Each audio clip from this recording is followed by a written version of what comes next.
What's up, knife freaks, sharpness geeks, and purveyors of stabby goodness? Welcome to the Knife Freak Show. My name is Jonathan McNeese. This is Mr. Chase Boatwright, back with us again this week. I am back, I am in black, and I am ready to go. All right, coming in with the rhymes and everything. Yeah. All right, so told the guys you were a little busy last weekend, so still ended up working on. He ended up doing all the editing on the podcast, but he was a little too busy to jump on here, so we let the boss lady fill in, and we're back at it this week. Yeah. I hadn't got to listen to the whole episode yet, but I listened to a good bit of it while I was editing it, and it was fun to hear y'all going back and forth.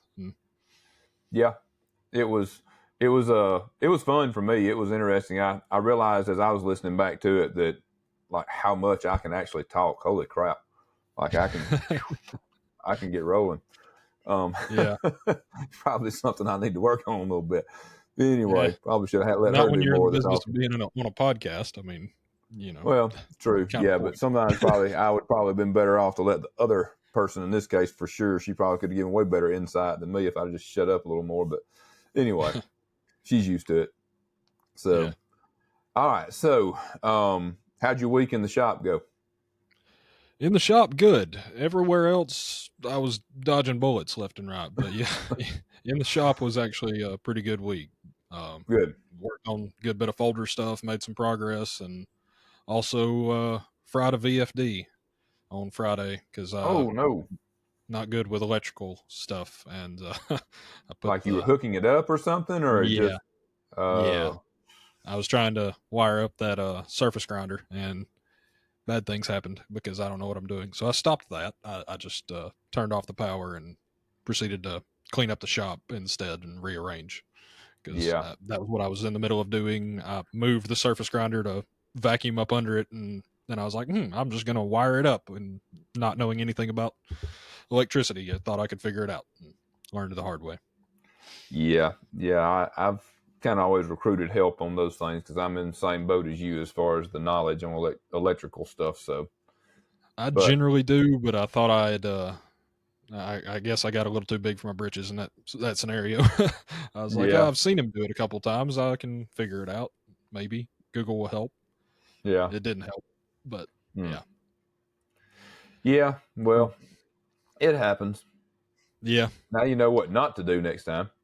Indeed. I know not to do it myself. Yes. How was your week in the shop? We actually had a really, really good week in the shop. We actually had the highest number we've ever produced in the shop this week. So, nice. And that was with we had one employee out one day and another one out another day for various stuff. So we actually had 2 days where we were shorthanded and still managed to finish more knives than we've ever finished. So that awesome. was. Yeah, some of that's just flat out that the guys, we gave them a little pep talk at the beginning of the week, and trying to get some urgency going in the speed and the rate at which we work and stuff, and then making sure everybody's not getting kind of complacent, but a lot of it was also due to the fact that we finally, we kind of what I've been talking about getting on schedule. We had plenty of parts to work with. We were able to get and stay on schedule at the beginning of the week. I think we mentioned it last week on the podcast, Amy and I, I basically worked a good bit last weekend getting some stuff because we kept not quite being able to get there every week. So I was like, all right, I'm just going to sacrifice it and work a good bit on the weekend and get a bunch of blades ground so that to get us to the point of where we're supposed to be every Monday morning. Like we're supposed to have, Monday morning's blades are supposed to be completely done, ready to go in knives and get fit up in the knives. And then Tuesday's blades are supposed to be ground and ready to start processing so that we can be starting on grinding Wednesday's blades on Monday morning is the plan. And so we had not quite been able to get there, but so I got us there over the weekend so that we were able to start at that starting point. And it worked because, like I said, it was, relatively smooth sailing through the week, and then we're set up. Basically, we're back in that same position again this week, ready to go. Matter of fact, I've already got, while I'm out here doing other stuff, keeping machines running, I've run a couple extra blades here and there. We're already started on Wednesday's blades, so that is such, I can't even describe what a relief that is. We've been trying to get in a rhythm like that for forever. And so now I'm going to be very, very anxious and adamant about staying on schedule and not falling behind on anything, because I do not want to go back now that we've had a taste of how it works. Yeah, and that's fulfilling, like, in a lot of ways, where you've had this plan and you're like, if we can get to this point, the plan will work. We just getting to that point, not to mention working over the weekend and putting in that extra time, like, but to see that actually pay off is huge. Yeah, for sure. It's great that we built the knives. I mean, obviously, I like to see more knives being built means more money coming in, which means the company can grow and do the things we want to do, and that's great. But it's also, like you said, fulfilling to see that we're on the right track. That if we can just we had a plan. If we can get our plan, go in the right direction and actually run the play, then the play will work. That's Run the damn play. Yeah. Run the damn play.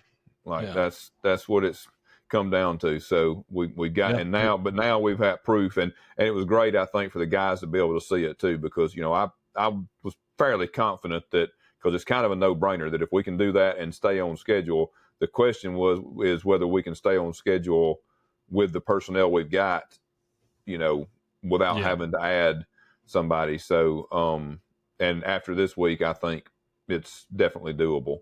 But you gotta, not all weeks are the same. You got to account for hiccups and stuff like that too.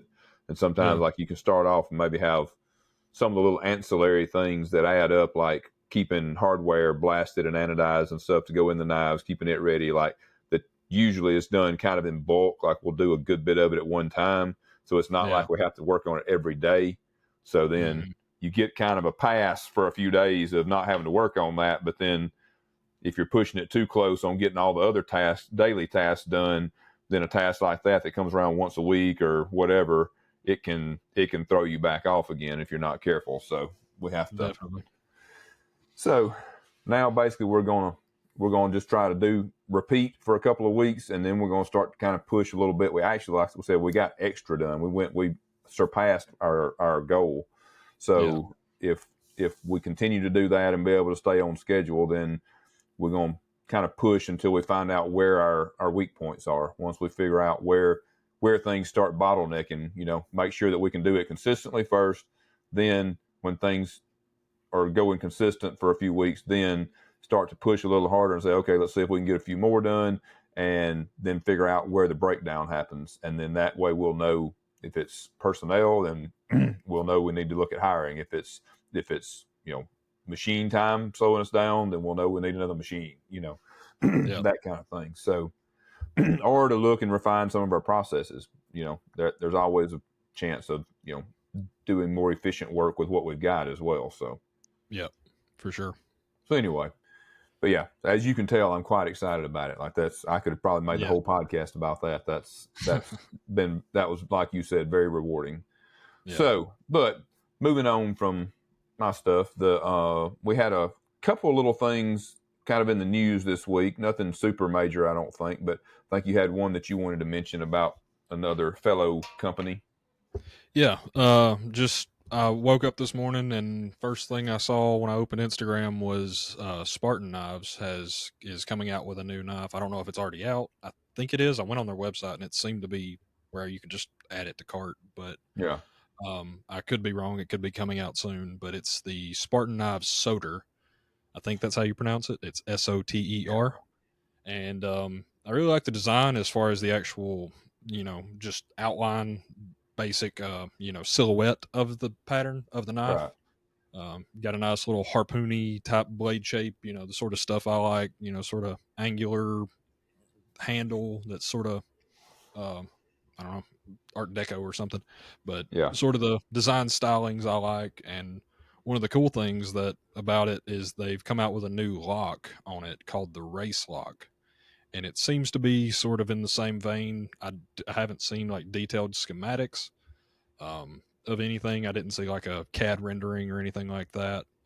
But it's up on the spine above the pivot, and it seems to be a sliding type lock that's on the spine it's sort of in the vein of a shark lock or a super lock, one of those type of locks.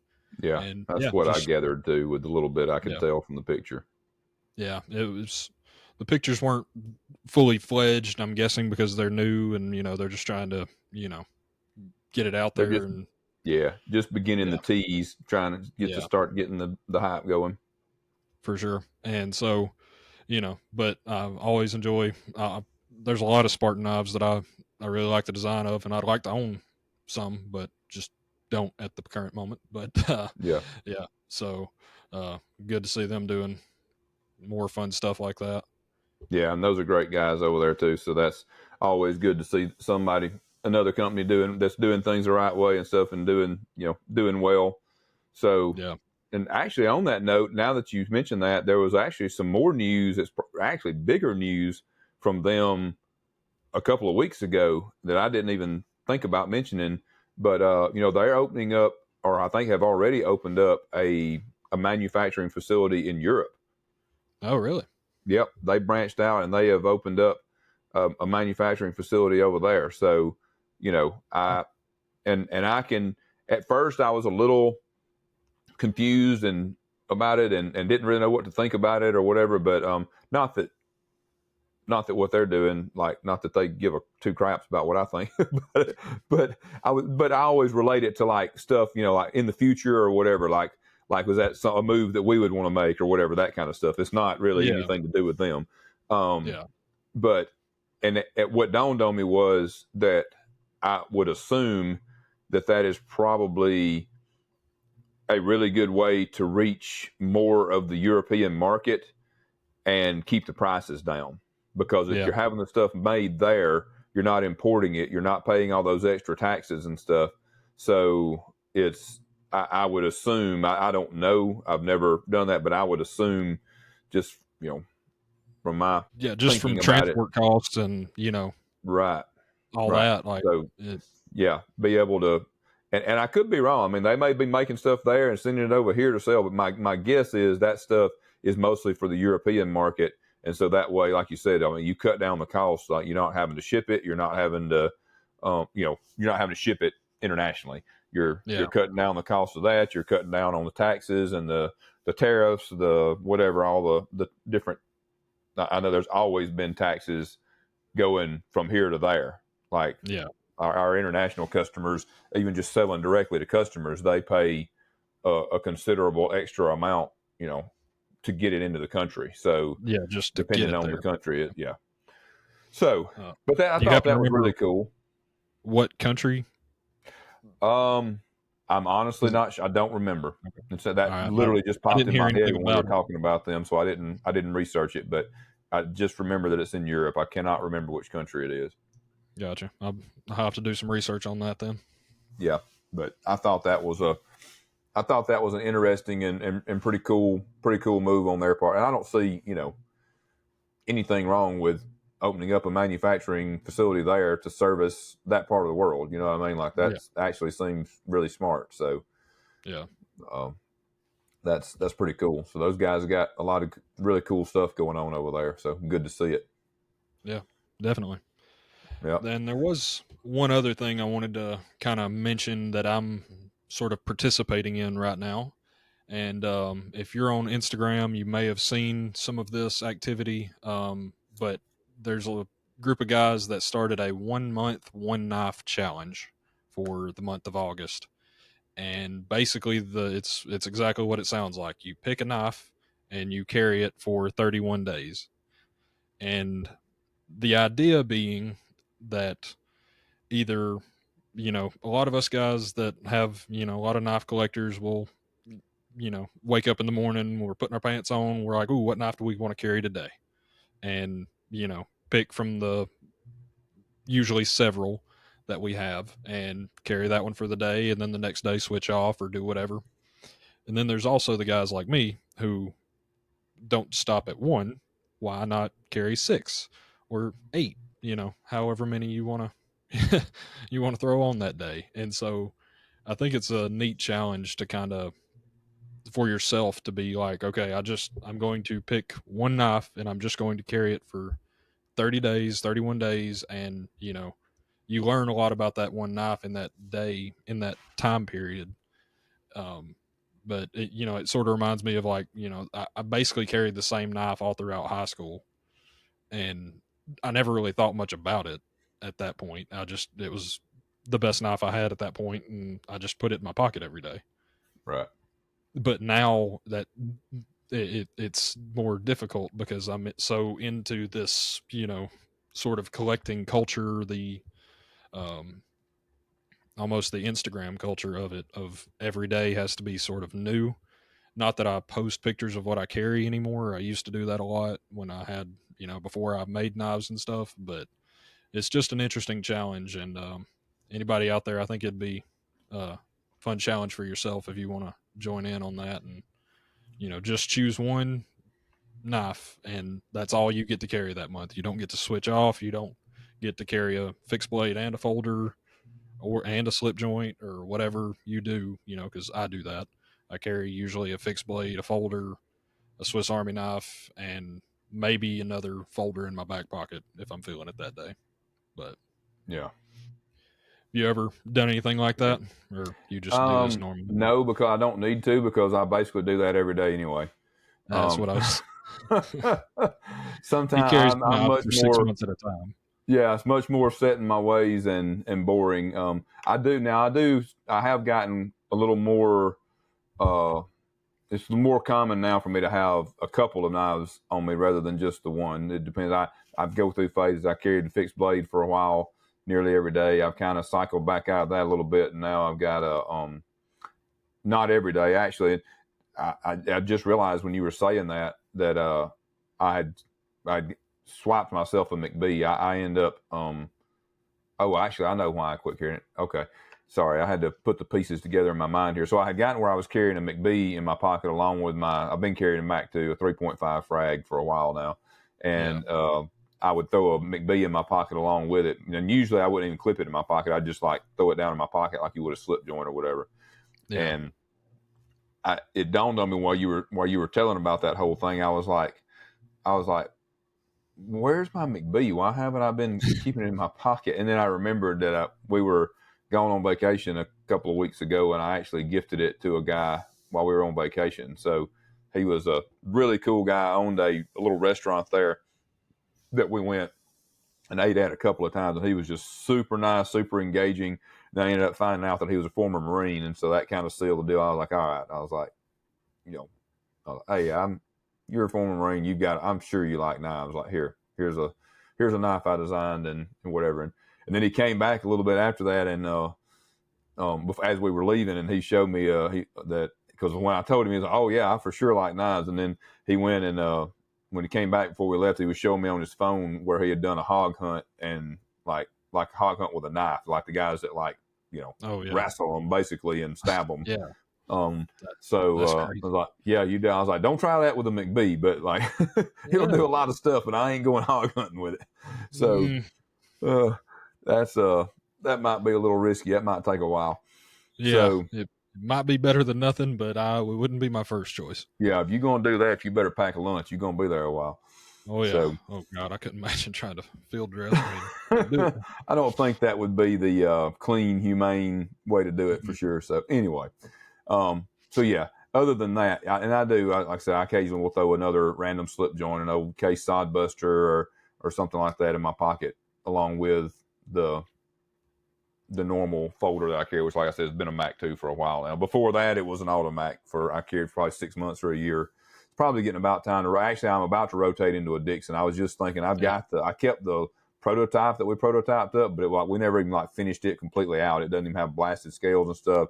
The blade heat treat was just honestly kind of a half-ass heat treat I did on it here in the shop. That's not an appropriate heat treat for use. We just needed something to be able to test it out.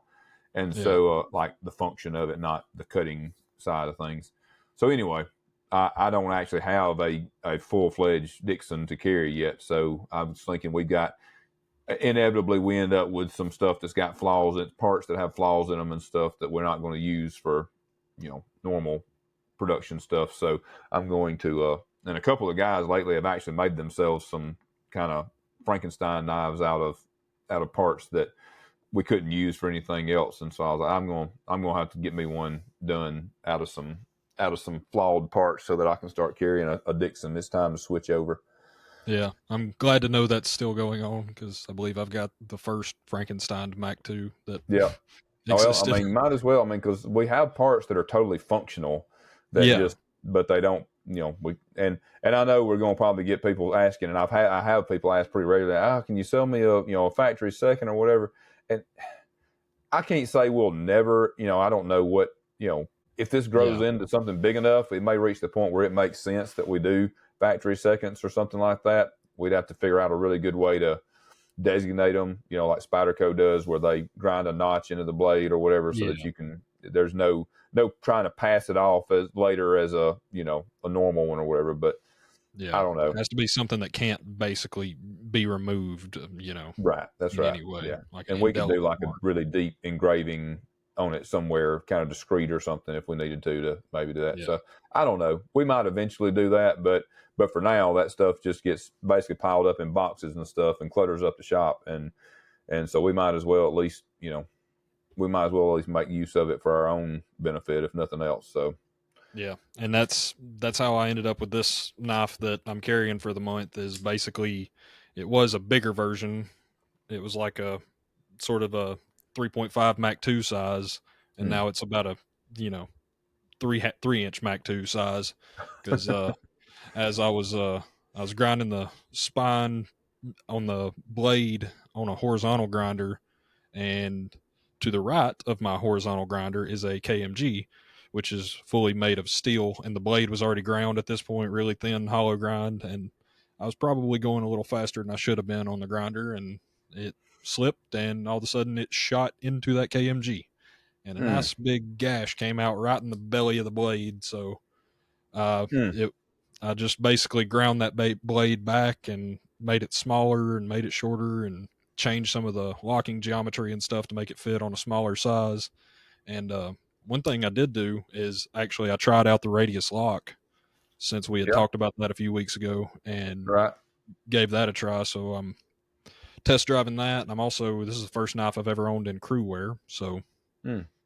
got, when I make something for myself, it's usually Frankenstein parts, and a lot of times it'll be something like that where I'll try something different. If I'm Yeah. gonna be carrying it, might as well see Yeah. how it You can works. test stuff out. Yeah. Yeah, That makes for total sure. sense. Cool. Well, that's cool. That is a cool trend for the people that that aren't like me and they're boring and just grab the same stuff every day. Then that's definitely an interesting challenge. So Yeah, I mean, I and think I'd be more okay if I could, carry multiple. If it was like, yeah, five knife one month, yeah, or like one but folder, one fixed blade, or something like one yeah, locking folder, one traditional, one fixed blade, something like that. But yeah, I'd definitely be better with that. It's not necessarily like that I change out as much every day anymore, but I've gotten so used to carrying a fixed blade, I feel weird at the moment, but I'll so get over it. let me ask you this: on a normal day, like when you're not doing this challenge and you've got all those knives on you, Mhm. when you need to use a knife, and it may end up being that it's a task specific thing or whatever, but do you end up kind of using the same knife every time you need to do something, or do you like consciously mix it up? Pretty, Like, eh, sometimes I consciously mix it up. Sometimes it's whatever my hand hits first. yeah, But I would say for the most part, usually I end up using the fixed blade the most. yeah, Um, Used to, it would interesting, be because I would carry sort of a 3 to 3.5 inch folder in my front pocket, and usually it was my nicer folders were the bigger ones, right? and I always carried like a CRKT squid or a CRKT PLR in my back pocket next to my wallet, and that was the one that always got used, was the back pocket knife, Yeah, because it was 30 bucks at the time, and if I screwed it up, oh well. And right. so, and it was 8CR13 MOV, so it wasn't hard to sharpen or anything like that. So generally I find, especially with my own fixed blades, the ones that I make, I'm quick to stick them in almost anything because I'm like, well, I can fix it, and if not, oh well, it's mine, I Yeah, don't care. yeah. It kind of makes that kind of gets into the whole safe queen versus users and that kind of stuff. That whole class actually might be a good topic for another. We may do some kind of quiz or something and see if we can get some information from the audience and then talk about that as a topic. I think that could make a good topic, like what percentage of people actually, use everything they carry or whatever. How many of them, kind of like you. So like you were carrying a nice one that it made you feel good to carry. It's kind of like driving around in a nicer vehicle or whatever. I'm like maybe not everybody. Different people care about different things, but most people, if they're driving around in a nice vehicle, it just kind of makes you feel good. You know what I mean? Or you get a little. I mean, not that I like getting dressed up exactly, but like you want to look sharp. Like you want to like. So I mean, I've got work shoes, or what used to be called play shoes, and work pants, and versus not work pants. Like they do not go in the shop. Right. Exactly. So it's kind of the same idea. I'm just curious to know how the breakdown is. I would say that probably the majority of people are probably kind of like you, and they just maybe have a little bit of both, kind of a hybrid. Like they actually carry some of their nicer stuff, but they don't necessarily use it that much. Versus somebody that's just like it's a knife. I'm going to use it. I don't care if it was a $1,500 knife. It's made to be used. So which is kind of brings up a point. Actually, like I said, we may dive into that. I think that's something we can kind of plan out and let that be a topic. But, that's almost kind of lost my train of thought there. Cut myself off, and there you go. But the expensive knives, I was trying to think I was going to say something about the expensive knives and using them, but you're talking about like getting me. You're talking about like, people carrying expensive knives just for like clout, basically, or as a flex? I mean, not necessarily. I wouldn't necessarily call. I mean, I guess you could. I mean, I guess there is a certain amount of that. It's just that if you're around other people that know what it is every day or whatever, then maybe. But I was talking about more on social media. But. Yeah. So that's a kind of brings us into. I was thinking with that trend that you were talking about, or the challenge that, and this is coming from somebody. It probably is more noticeable to me because I got around. Which now, I mean, I've been into knives since way before the internet ever existed, right? But as far as getting into them, like I am now, like actually knowing that there was stuff outside of the major companies, then the internet was here during that time. That was back during when like discussion forums were a thing. We've talked about that before, how I started on like the USN and Jersey Devil and stuff. Back with the Stone Tablet Network. Yeah, the Stone Tablet Network kind of deal. I don't know. In a lot of ways, I think some of that was, if it could have been streamlined a little bit, like it's not that much different, honestly, than like Facebook or even Instagram. It just, they're more streamlined than that was. Like you couldn't, at the time, you couldn't just click on a picture. Well, also, the phone cameras weren't as good back then.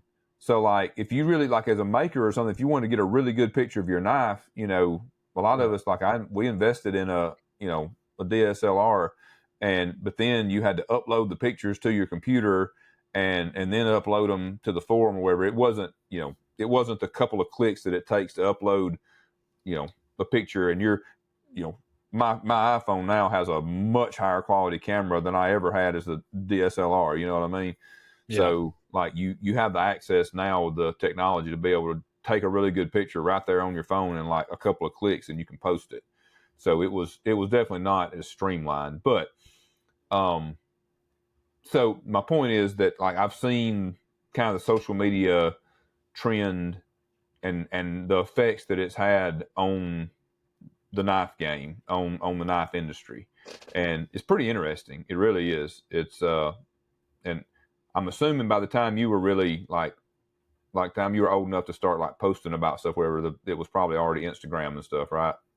Yeah, probably. I mean, I didn't have any social media for a long time, but once I kind of dove deep into the knife stuff, Instagram was there. Yeah. So like I remember when everybody started making the shift from the forums to Instagram. I was actually one of the holdouts for a little while, because so like on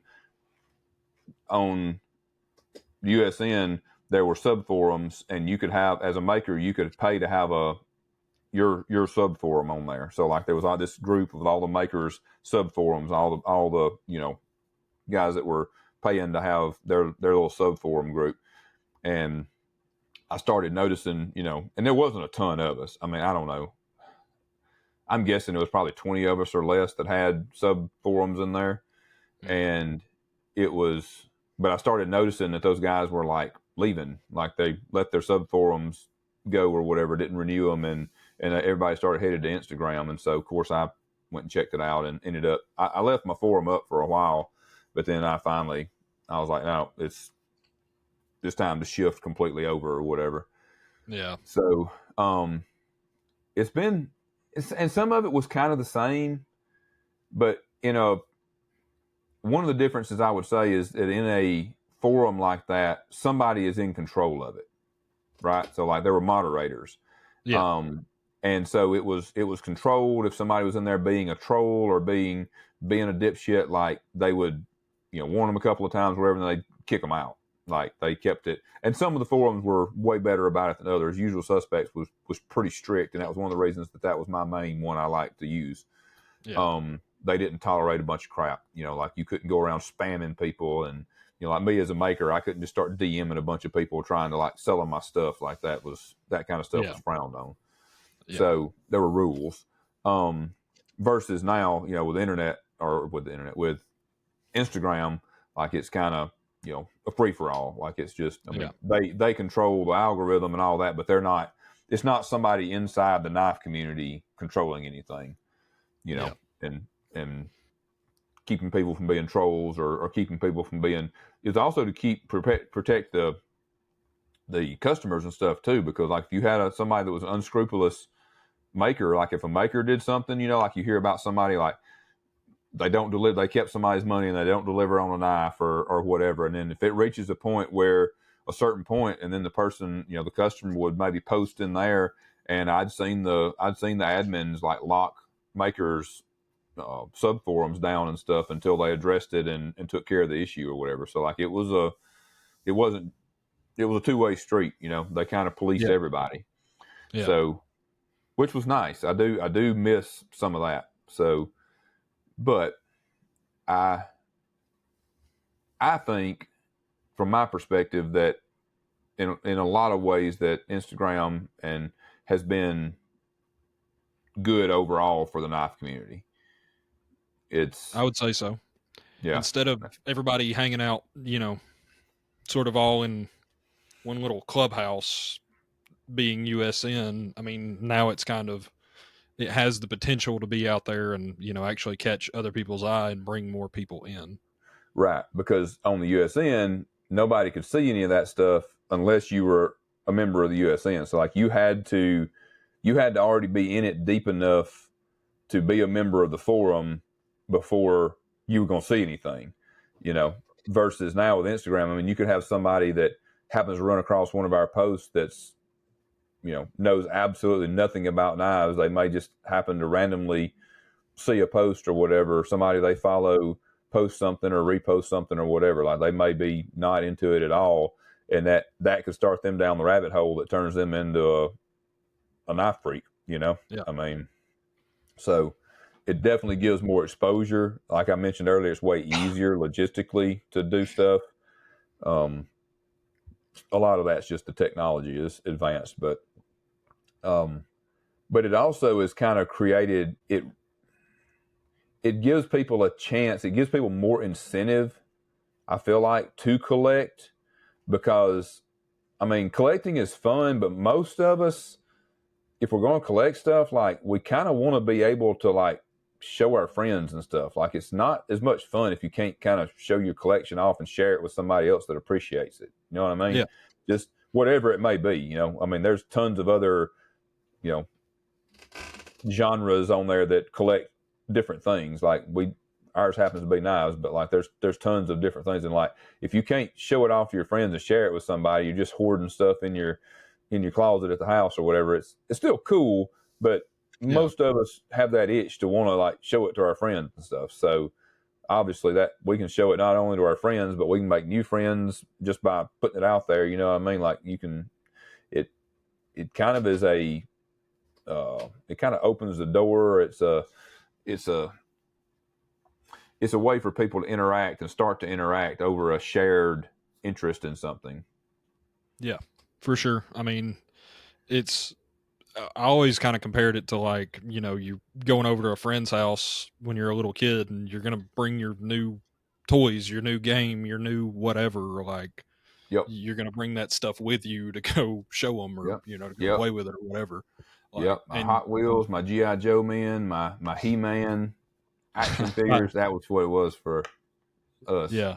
Did I tell you that I recently started, I'll say watching, I started watching G.I. Joe in the shop this past week. That's awesome. By watching, I mainly mean listening, and there's not a whole lot of helpful dialogue in GI Joe. It's a lot of yelling and explosions and gunshots, but hence why I liked it. I was about to say your personality made a lot of sense in the first 2 episodes because it was all about titanium and like Cobra was trying to get titanium and wow, yeah, that's wild. Yeah. So side note, but at the Mark's Outdoors show, I made that analogy because I was sort of being made fun of by the other makers in the room for having an excessive amount of knives on me, as I tend to do. And I'm okay with that. I like it. I don't really care what anybody else thinks. But, that's what I said. I was like, I'm coming to see knife people. I'm going to bring knives. Like, no, I didn't make all of them. I don't really care. I like knives and these are cool. Look at my knives. You got knives? Yeah. It can be an icebreaker. It can, and like in person, like you were talking about at the show, but also, back to the like social media, like it can be an icebreaker on social media too. Like how many people do we all know? When I say know, kind of with air quotes, like, because we've met a lot of people at shows and stuff, and you meet some people, but like also, internet know a lot of people, just because of knives, you know what I mean? So it's pretty cool. It kind of opens your world up, lets you connect with other people. So there's and I think that helps drive it too. So it also, from a collectability standpoint, so it's one thing, and I know not everybody's the same. There's probably, I'm sure that there are people out there, I know there are, because we'll occasionally get an email from somebody or something that's like, that we've never heard of, we've never seen them post anything on social media, nothing, and they'll be like, yeah, I've got like, 15 of your knives, whatever. I'm like, holy crap, like, who are you? Like, that's awesome, But so, and those people, those might be the kind of people that just purely enjoy getting them and they don't really give a crap about showing them off or whatever. But I think the majority of us probably do kind of enjoy showing off our stuff. And there is nothing wrong with that. Like there's, not at all. So it kind of helps to drive the knife industry, the knife market by, it helps to spread the word for one thing. I mean, all companies, to grow and to get more customers, you need to spread the word of mouth, like period. Like that's what you have to do. And so it makes the word of mouth have a lot greater reach and a lot faster reach than it ever did before. It was in pre-internet days. So that's a huge advantage. But I think it also incentivizes people to, we all, again, most of us, I'm sure there's exceptions, but most of us get that dopamine hit when we post something and that we think is cool and a bunch of people chime in. We get a bunch of likes and a bunch of comments and a bunch of attaboys for getting the cool new thing. Like it's just the way we're wired. We get a dopamine hit from it. And so that kind of drives people to want to be able to, they want to be then the next guy that's got the next cool thing and, the hard to get thing or whatever. And it makes it extra motivating to want to collect and snag stuff, I feel like. Yeah. You kind of, you're like, I got one too, or, you can all, it's everybody. I don't know. I can't think of a good analogy at the moment, but, it's. Yeah, but it's no different than any other culture. I mean, you see when things start to catch on, look at like fashion trends and stuff. like, as different fashion trends go through, you don't want to be the, you know, here's a somewhat embarrassing example. Like when I was in high school, you didn't want to be the person that didn't have your pants legs tight rolled. Like that was our thing. We wanted to be so far away from like bell bottoms and stuff, which was like our parents' generation, that like we tight rolled, cuffed our jeans and tight rolled them at the bottom. And like, you didn't want to be the dork at school that didn't have your pants tight rolled or whatever. So like that's maybe not a great example. Maybe I'm just telling on myself, but no, but we appreciate you telling on yourself though. But the same thing with Great like example. everybody, different brands come into fashion, even different like things come into fashion, like even colors and stuff, and then different brands start to latch onto that, and it's just it sets trends and stuff like that, and all that, and everybody always wants to be have the newest. They want to be on a lot of people want to be on the leading edge of the trend. They want to be one of the first ones that gets in on it and be an early adopter, and and all that for sure helps to drive sales and stuff, and the collectability. Yeah, for sure. And I think a lot of these guys too, they're trying to look for the next great thing. They're trying to find it first. It's almost Yep. a global scavenger hunt on the internet, Yep. like trying to find the new best maker, the new best production company, the new best, Yep. whatever. Or even be And one of the first ones to get the next model that comes out from a specific maker yep, or whatever. Like it's yeah. I think that's a huge part of it, and trying to get there first and be one of the first guys to have it. And then, you know, half those guys that get there first don't even end up keeping it, but that's they enjoy the thrill of the hunt part of it. Right. They got that dopamine hit from getting it initially, and then getting to post it and get all the oohs and ahs, and see all the little hearts and read all the comments. And I'm not bashing this. It's totally. I Yeah. mean, Lord, I did the same thing. Like when we post something and it does good, like I'm super thrilled. So that's just kind of the way most of us are wired. So it's I do think that one thing that's kind of, there's some downsides to it for sure. I think one slight downside is that the thing that you just described, how everybody's chasing like the next new thing.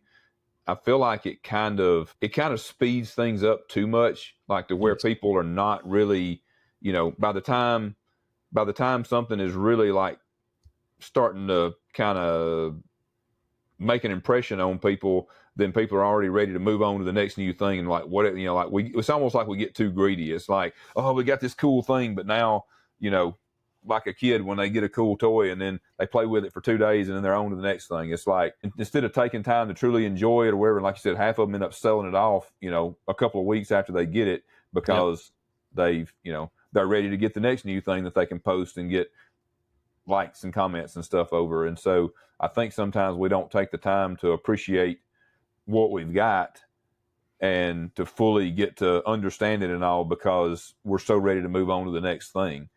Yeah. So I And feel like I that can think, be a. sorry, I didn't mean to cut That's you fine.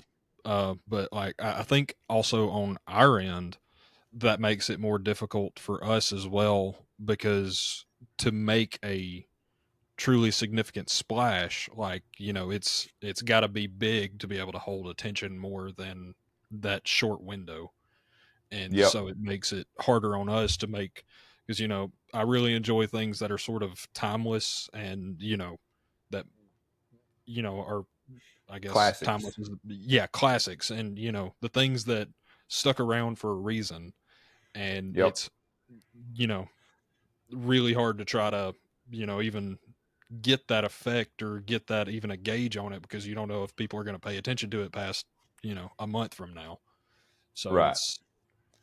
It's it's it's it's really kind of like almost like a, you can't really, it makes it hard to get a read on how good or how popular something really is, just because yes, of, like I said, the phenomenon of people just, it's not that they don't like, or that there was anything, the knife that they thought was the best thing since sliced bread a month ago, now they're already moved on and completely not talking about it, or they've already sold it or whatever, and they're on to something else. Doesn't mean that knife is any less great than it was when they got it.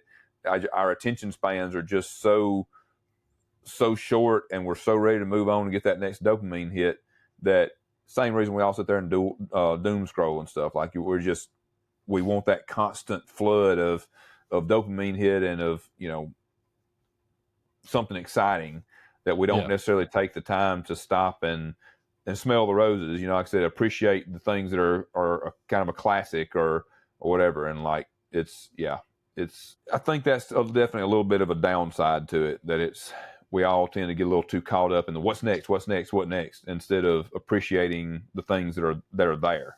Yeah. It's sort of like I've heard, some action movies described as like, they don't give you a chance to breathe.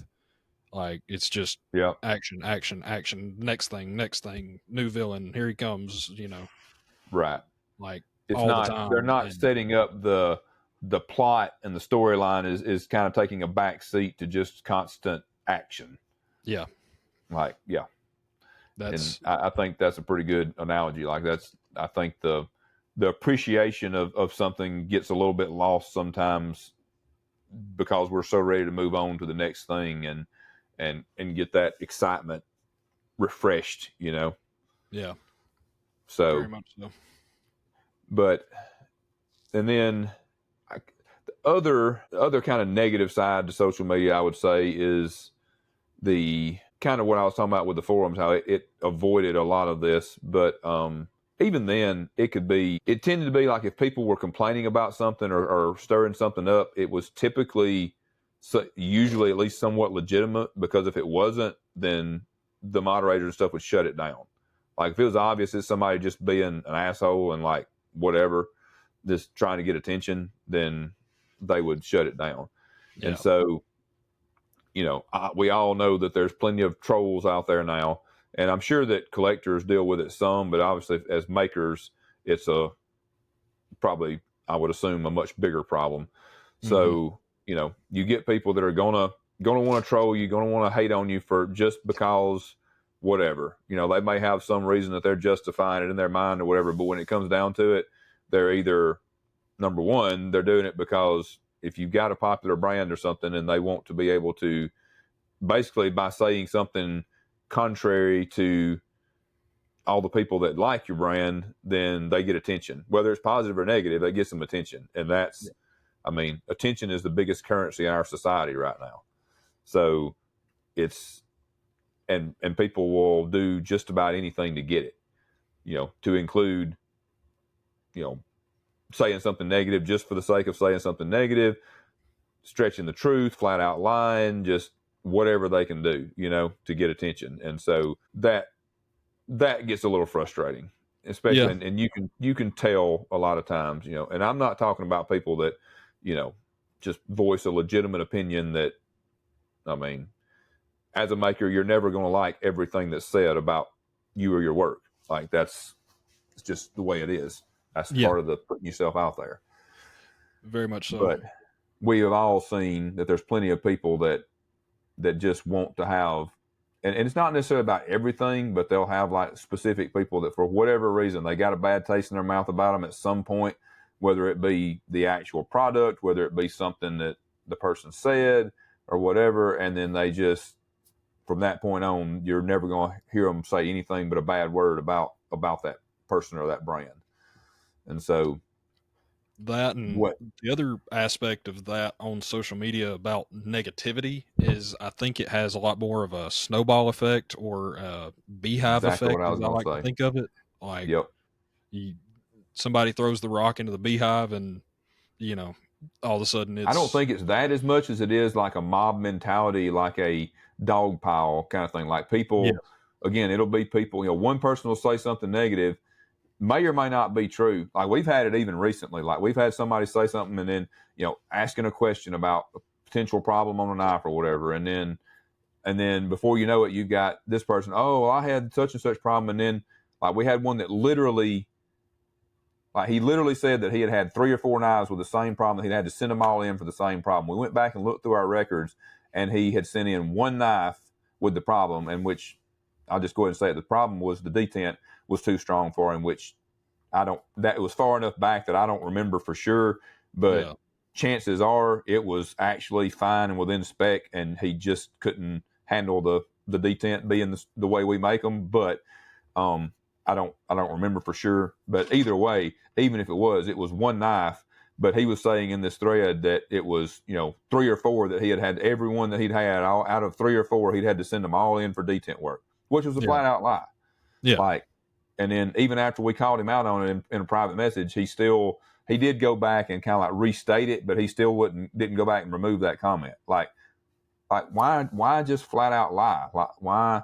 And then there's other people. We have a couple that are just, speaking of the usual suspects network, they're like the usual suspects. If somebody says something bad, you can guarantee I would actually be disappointed at this point if these 1 or 2 people didn't chime in with something negative to say, because every time they sniff a little blood in the water and like, oh, somebody said something potentially negative about McNeese, well, I got to get in on that.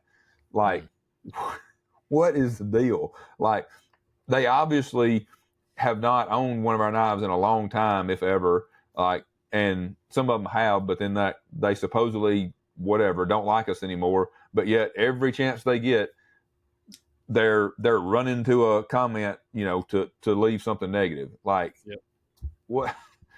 Anyway, it's it's that hater mentality. I mean, I don't know. The first thing that popped into mind was Terrell Owens, T.O. as he was called, a football player that used to play. He always said they love to hate me.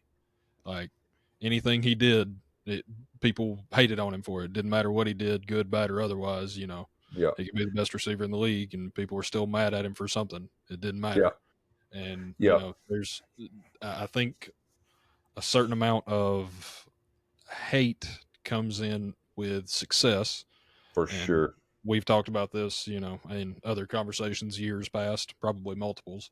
But I think it's just that haterade that fuels some people, and you're just the object of the desire at that point. Yeah, that's for sure a big part of it. But like you said, it's kind of a weird phenomenon that it's like a magnet, like that draws other people, and then other people that don't even in it'll be like, oh, well, I heard this or I heard that. Like, I heard that, there might have been literally, and let me just go ahead and back up and say this. Facebook is basically the cesspool of all this stuff.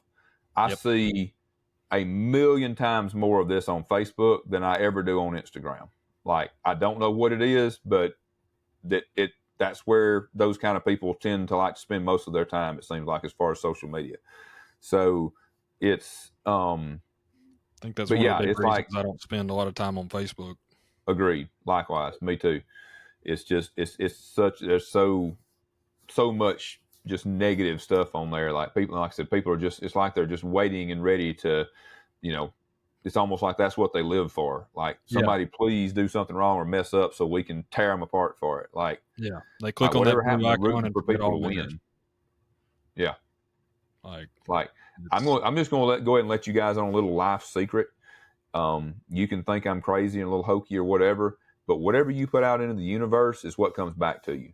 So if you're hating on people that are being successful, or you're constantly putting out negative stuff about people, then guess what? It's going to come back. Maybe not immediately, but it's going to come back to you. So you might want to keep that in mind. So that's a universal truth, whether you choose to believe it or not. It's just the way it works. So, yeah. But yeah, not to get too far into the negative side of things, but there definitely is some negative, and it's like you said, it builds both ways. Like, hype can build positively, and like somebody posts something, somebody likes it, then they see everybody else liking it, so it makes them more prone to want to like it too. Because again, a lot of us probably in our minds, we think that we're like these independent thinking, don't care what anybody else thinks, whatever. But in reality, most of us do. Most of us care what other people think. Most of us want to be part of the in crowd. We want to be, we don't want to have FOMO. We don't want to be missing out on what everybody else is doing that's so awesome.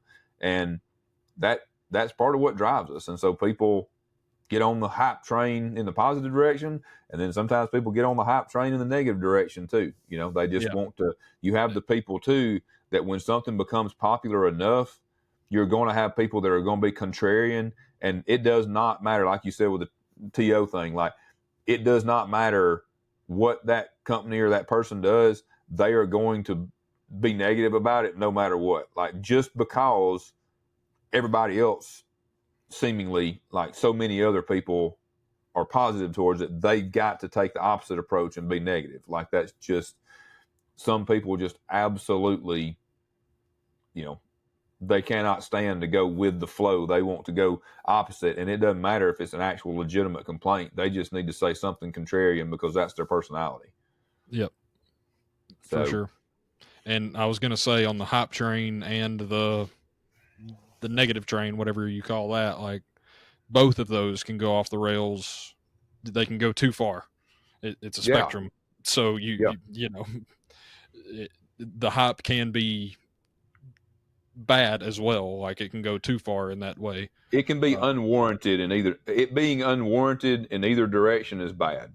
So if you get something and the product itself is not actually as good, is not actually good enough to be deserving all the hype, and that's subjective most of the time.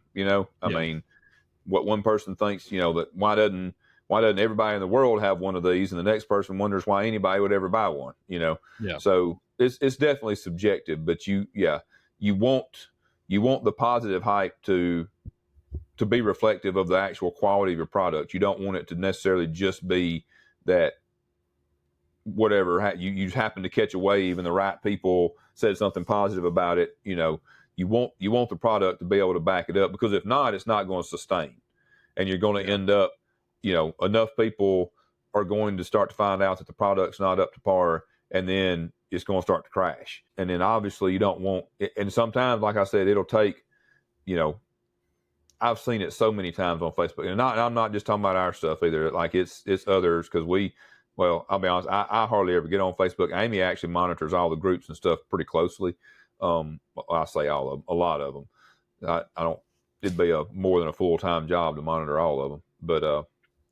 But like, it's so often that, like, you'll hear, like, it may be a company that makes thousands of knives, and then you find two people that had the same problem, right? And all of a sudden it's that, I heard that company's got trouble with whatever. And it may literally be two knives out of like 10,000. Like, anybody would agree that that's, if they have two knives out of 10,000 that slipped out with a problem, I don't think anybody in their right mind could say whatever that percentage would be, a point, percent of a point of a problem. Like, nobody in their right mind is going to say that company has QC issues because two knives out of 10,000 slipped out with a problem.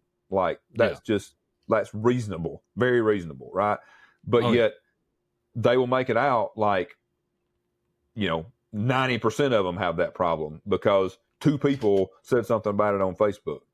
It's like, that's very, very frustrating that people can't recognize that, like, just because two people in this thread, and as I mentioned earlier, it may or may not even be the truth, or it may be exaggerated or whatever. Like, like, and it's probably the loudest person about it. It's not going to be like, somebody that's going to, handle it quietly.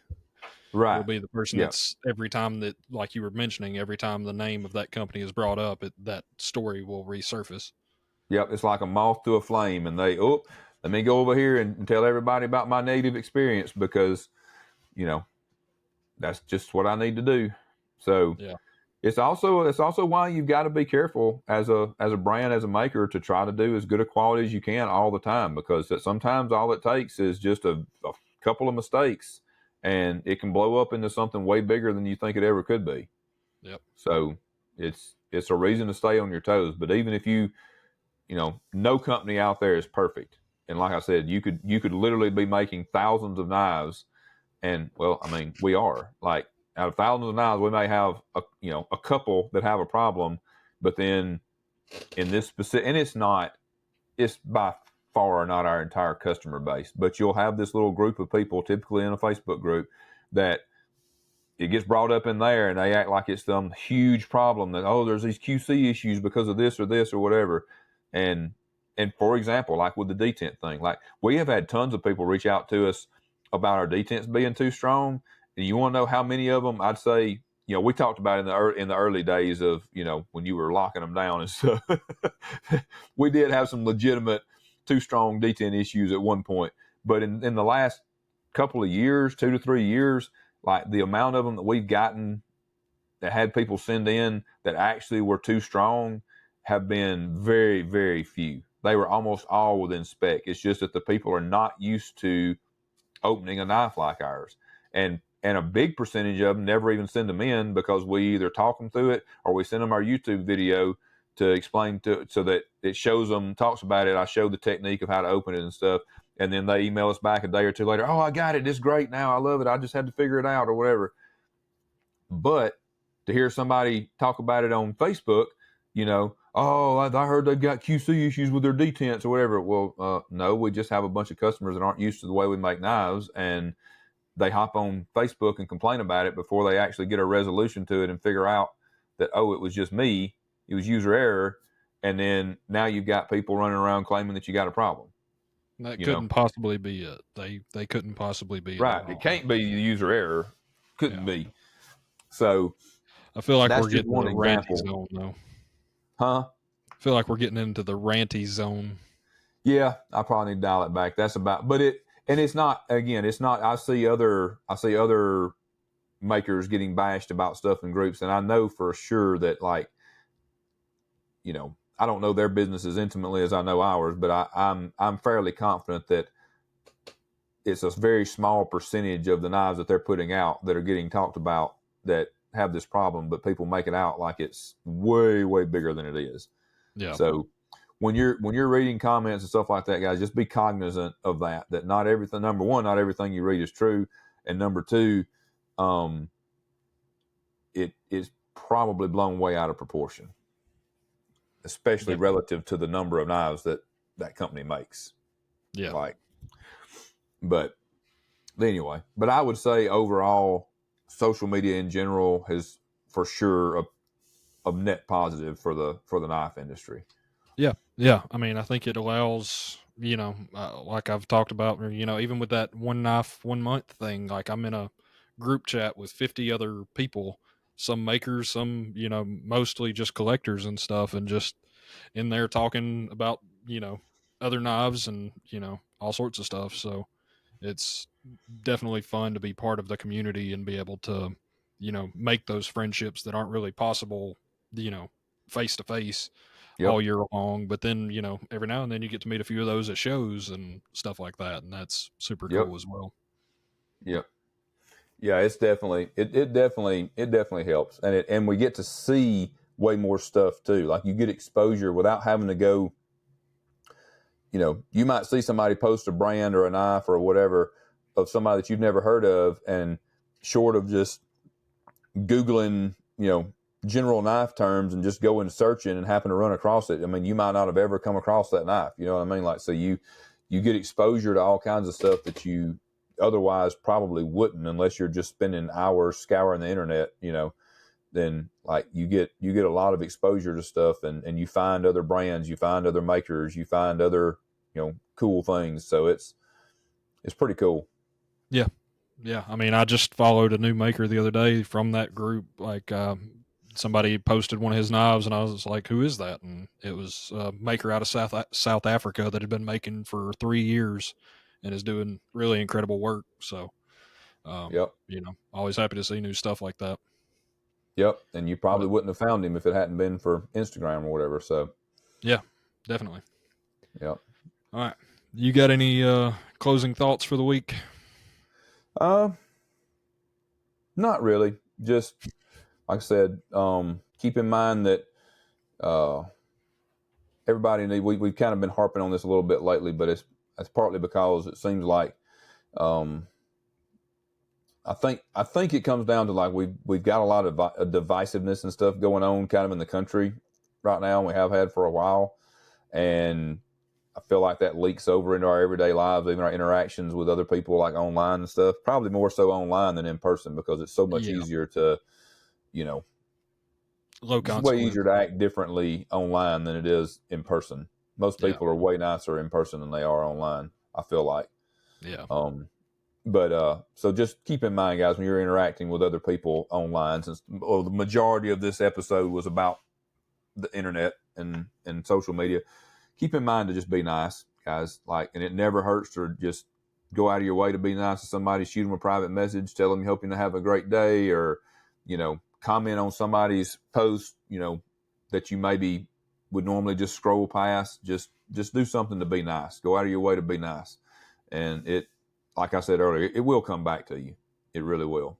So yeah, and with all that, I hope, glad to be back, glad to be on, back here again doing this thing. And if y'all have any questions or comments or show ideas or anything like that, we send them to knifefreakshow@gmail.com with one S. McNeeseKnives.com, BowRightBladeWorks.wixsite.com is mine. And find us on, like we've been talking about, social media, Facebook, Instagram, those things. But yeah, I don't really have any other thoughts except for, just enjoy carrying knives, be nice, and, be cool. I don't know. be cool. That's right. Yeah. But all right, guys, we will see you next week then. Yeah. And let your freak flag fly.